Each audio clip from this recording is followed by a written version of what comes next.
and welcome back to my YouTube channel. প্ৰথমে আপোনালোক সকলোকে কাতি বিহুৰ আন্তৰিক শুভেচ্ছা জ্ঞাপন কৰিছোঁ। দেৰিকৈ হ'লেও শুভেচ্ছাটো জ্ঞাপন কৰিছোঁ ৰাতি, কাৰণ ভিডিঅ' ক্লিপবোৰ লৈছোঁ, আকৌ আজি এডিটিং কৰিছোঁ। বহুত সময় এডিটিং কৰোঁতে গুচি যায়, দেৰিকৈ হ'লেও শুভেচ্ছাটো দিছোঁ আৰু কোনেও যাতে কমেণ্টত বেয়া বেয়াকৈ গালি চালি নাপায় আৰু।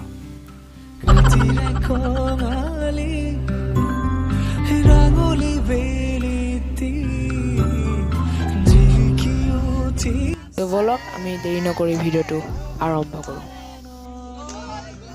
এতিয়া আমাৰ ঘৰত এয়া গাই আছে কাতি বিহু, এয়া ৰাতি সৰু সৰু ল'ৰা ছোৱালী আহিছে, ডাঙৰ মানুহ তেনেকৈ আহি এইবোৰ গাইছে আৰু সকলোৱে ঘৰৰ পৰা মাহ প্ৰসাদ লৈছে। তেনেকৈ ইয়াত কাতি বিহু উদযাপন কৰা হৈছে।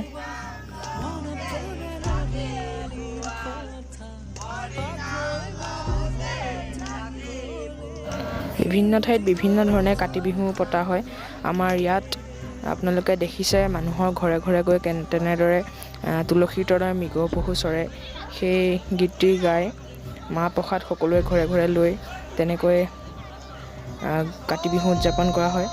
আৰু বহুত ঠাইত ঘৰে ঘৰে তেনেদৰে ঘৰৰ মানুহে ঘৰতেই তেনেদৰে গায় আৰু ঘৰতে মাহ প্ৰসাদ খায়, কিন্তু আমাৰ ইয়াত এনেদৰে পতা হয়।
গাঁৱৰে ঘৰখনি সেউজীয়া ধাননি, তাতে জানা সৰগ ৰচো পুতলি সোণগুটি, তাতে জানা সৰগ ৰচো